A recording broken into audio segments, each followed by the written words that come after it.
রসায়নের জগতে একটা বিশাল রহস্য লুকিয়ে আছে। দ্রবণের ঘনত্ব মাপা শুনতে খুব সাদামাটা মনে হলেও বাস্তবে কিন্তু বিজ্ঞানীদের জন্য এটা বেশ চ্যালেঞ্জিং। আলাদা আলাদা পরিবেশের জন্য তাদের দরকার হয় একেবারে ভিন্ন ভিন্ন কিছু টুলের। চলুন আজকের এই ব্যাখ্যামূলক আয়োজনে আমরা রসায়নবিদদের সেই চমৎকার টুলকিটের রহস্যগুলোই একটু নেড়েচেড়ে দেখি। শুরুতেই একটা দারুণ প্রশ্ন নিয়ে ভাবা যাক। আচ্ছা, কনকনে শীতে জমে যাওয়া গাড়ির ইঞ্জিন আর ল্যাবরেটরির অত্যন্ত সক্রিয় টেস্ট টিউব, এই দুটো জায়গায় রাসায়নিক পরিমাপের নিয়ম কি এক হওয়া সম্ভব? একদমই না। একটা সাধারণ সিস্টেম দিয়ে এই দুটো সম্পূর্ণ ভিন্ন জগৎ সামলানো যায় না, কারণ প্রতিটি পরিবেশের নিজস্ব কিছু ভৌত নিয়ম আছে। তো আজকের আলোচনায় আমরা ঠিক কিভাবে এগোবো তার একটা ছক কষে নেওয়া যাক। প্রথমে দেখব ঘনত্ব মাপার বিভিন্ন উপায়, এরপর আসবে নরম্যালিটি মানে বিক্রিয়ার ক্ষমতার পরিমাপ, তারপর মোলারিটি ল্যাবের সাধারণ একক, এরপর জানব তাপমাত্রা নিরপেক্ষ একক মোলালিটি নিয়ে, আর সবশেষে মোল ভগ্নাংশ এবং একনজরে সঠিক একক নির্বাচনের দারুণ কিছু কৌশল। চলুন কথা না বাড়িয়ে সরাসরি আমাদের প্রথম বিভাগে চলে যাই, ঘনত্ব পরিমাপের বিভিন্ন উপায়। একেবারে মূল ভিত্তিটা ধরে টান দেওয়া যাক। ব্যাপারটা অনেকটা দক্ষ কাঠমিস্ত্রির মতো। মিস্ত্রি যেমন এক এক সূক্ষ্ম কাজের জন্য এক এক ধরনের স্কেল বা মাপকাঠি ব্যবহার করেন, বিজ্ঞানীদেরও ঠিক তাই করতে হয়। রাসায়নিক ঘনত্ব মাপার আসলে সর্বজনীন কোনো একক নেই। চারপাশের ভৌত পরিবেশটা যেমন হবে ঠিক সেই অনুযায়ী অত্যন্ত সুনির্দিষ্ট কিছু এককের প্রয়োজন পড়বে।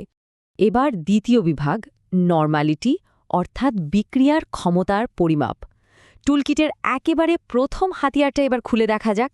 নরমালিটি হচ্ছে এমন একটা স্পেশাল টুল যার পুরো ফোকাসটাই থাকে একটা নির্দিষ্ট বা তাৎক্ষণিক পরিস্থিতিতে কোনো রাসায়নিক পদার্থ ঠিক কতটা শক্তিশালীভাবে বিক্রিয়া করতে পারে তার উপর।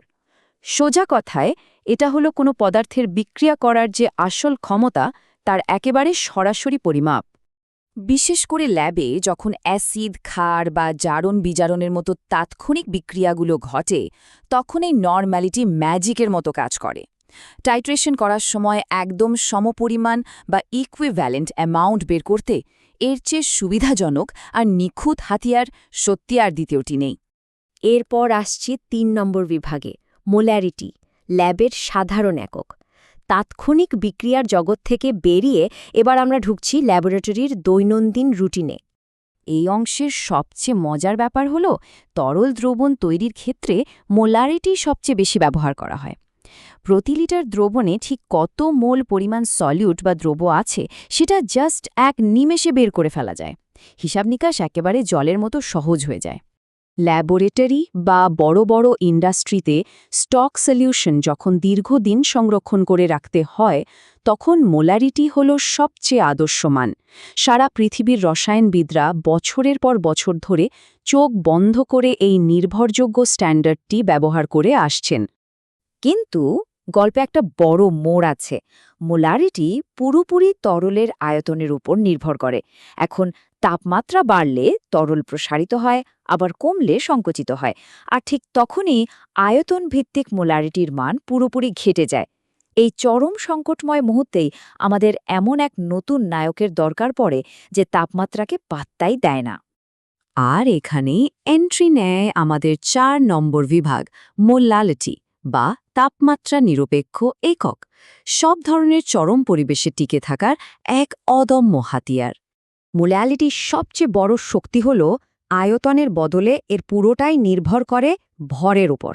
আর আমরা তো জানি তাপমাত্রার ওঠানামায় ভরের কোনো পরিবর্তন হয় না। তাই তাপমাত্রা যতই বাড়ুক বা কমুক, মোলালিটি তার জায়গায় একদম পাহাড়ের মতো অনড় থাকে। একটু বাস্তব জীবনের সাথে মিলিয়ে দেখি ব্যাপারটা। কনকনে শীতে গাড়ির ইঞ্জিন যাতে জমে না যায় সেটার জন্য রেডিয়েটরে অ্যান্টিফ্রিজ ব্যবহার করা থেকে শুরু করে কারখানায় জিভে জল আনা আইসক্রিম তৈরি, এই ধরনের দারুণ ওঠানামার তাপমাত্রায় মোলালিটি ছাড়া আসলে কোনো গতি নেই। এটি কোনোভাবে ভুল তথ্য দেয় না। এবার ৫ নম্বর বিভাগ, মোল ভগ্নাংশ বা কণার অনুপাত। এতক্ষণ আমরা বাইরে ছিলাম, এবার মাইক্রোস্কোপিক স্তরে গিয়ে স্রেফ কণার সংখ্যা গোনার কাজটা করা যাক। এখানকার আসল পয়েন্টটা হচ্ছে মোল ভগ্নাংশ একদম নিখুঁত একটা অনুপাত। একটা দ্রবণের কোটি কোটি অণুর ভিড়ে নির্দিষ্ট একটি পদার্থের ঠিক কতগুলো কণা আছে তার একটা ঝকঝকে পরিষ্কার চিত্র পাওয়া যায় এর মাধ্যমে। এক কথায় অসাধারণ একটা কণা গণনার কৌশল। জ্বালানির উদাহরণটা দিলে ব্যাপারটা আরও খোলসা হবে। ধরুন পেট্রোল আর ইথানলের একটা মিক্সচার আছে। এখন এর আণবিক গঠন একদম নিখুঁতভাবে জানা দরকার। এই মোল ভগ্নাংশই তখন চোখে আঙুল দিয়ে দেখিয়ে দেবে মোট অণুর ঠিক কত ভাগ পেট্রোল আর কত ভাগ ইথানল। আর শুধু সাধারণ অনুপাতই নয়, অ্যাডভান্সড কেমিস্ট্রিতে বাষ্পচাপ বা কলিগেটিভ ধর্ম বের করার মতো জটিল সব পর্যবেক্ষণে এই কণা গণনা পদ্ধতি একেবারে মাস্ট। ভৌত রসায়নে এই টুলটা ছাড়া এক পাও এগোনো সম্ভব নয়। দেখতে দেখতে আমরা শেষ ভাগে চলে এসেছি, ৬ নম্বর বিভাগ, এক নজরে সঠিক একক নির্বাচন। এতক্ষণের সব আলোচনাকে এবার এক সুতোয় কাঁথার পালা। পুরো টুলকিটটা যদি আমরা একসাথে টেবিলে সাজাই তাহলে ছবিটা এমন দাঁড়ায়। তাৎক্ষণিক বিক্রিয়ার আসল ক্ষমতা মাপতে লাগবে নরম্যালিটি, ল্যাবের সাধারণ কাজের জন্য মোলারিটি, তাপমাত্রার সাথে যুদ্ধ করার জন্য মোলালিটি, আর কণার নিখুঁত অনুপাত বের করতে মোল ভগ্নাংশ। খেয়াল করলেই বুঝবেন প্রতিটি টুলেরই রয়েছে নির্দিষ্ট কাজের জায়গা। শেষ করার আগে একটা ব্যাপার একটু ভাবার অনুরোধ করছি। শুধুমাত্র তাপমাত্রার সামান্য একটা পরিবর্তন যদি ভৌত জগতের পরিমাপ ব্যবস্থাকে এভাবে পুরো পাল্টে দিতে পারে, তাহলে একবার কল্পনা করুন এই সুবিশাল মহাবিশ্বে এমন আরও কত অজানা অদৃশ্য নিয়ম লুকিয়ে আছে যা পর্দার আড়াল থেকে প্রতি মুহূর্তে আমাদের বিজ্ঞানকে নিয়ন্ত্রণ করছে। এই দারুণ প্রশ্নটা সবার জন্যই রইল।